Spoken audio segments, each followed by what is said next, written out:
here.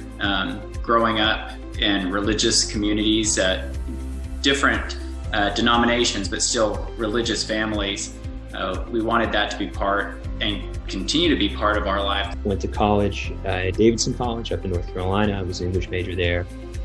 After that, worked a few different places on the East Coast, back to Florida, Washington, D.C. for a little bit.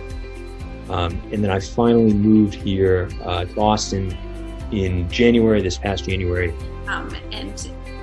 Then when I went away to college in Portland, Oregon, at the chapel there on the campus, there were quite a few women pastors that would speak during chapel. My only experience with the church was with my grandma, who lived in Connecticut. I've always been a churchgoer, not only growing up in the church, but also as an adult. And she was Episcopalian, and sometimes when I was young and we would go up there, she would bring me with her to church. I wanted that sense of community.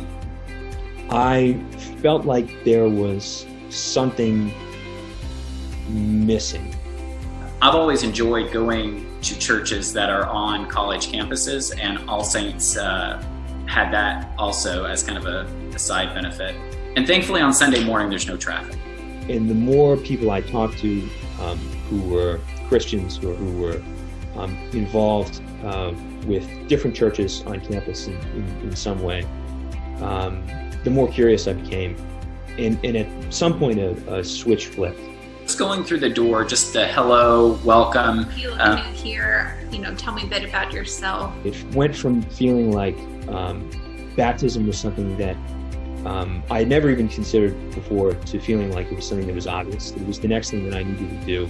And we were fortunate enough to meet Matt and Tracy and their children as well, which was another young couple. We ended up having a socially distant baptism with Lane and with a close friend of mine, Matt, who's also a Christian. I went to college with him, and he helped introduce me to the church.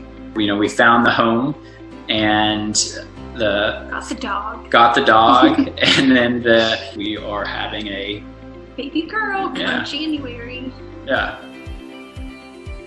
It felt very clear that was what the next step should be for me. We consider our faith to be a big part of that. There's no doubt that we want to raise our children in the church. So originally when I signed up to be baptized, the plan was for me to be baptized at the Easter Vigil. Before that, I would go through a series of catechumenate classes led by Steve. We were able to have one in-person class, and then it went virtual, which was fine, and it was something to look forward to and definitely broaden our circle. Reading it in a different language, and especially in the original language, it suddenly became real. The classes weekly, I think we did them on Tuesday evenings, kept on going and were just as good virtually as they were in person. For us, that special moment of marking, this is their going forward in the religion and in the faith. Having the experience of being baptized in the immediate aftermath of the death of George Floyd created this interesting juxtaposition between this commitment that I was making. I would say a vibrant kind of youth program is important to us. And this very concrete, very in-your-face instance of obvious injustice. Contributing to All Saints is an important aspect, I think, for those that are going. For a place that so quickly took me in and put me on that path to baptism that I had been thinking about for a long time, and helped me make that really significant change. It seems obvious to me that that's the kind of place that people should give back to. Continue to grow for another 120 years. Yeah.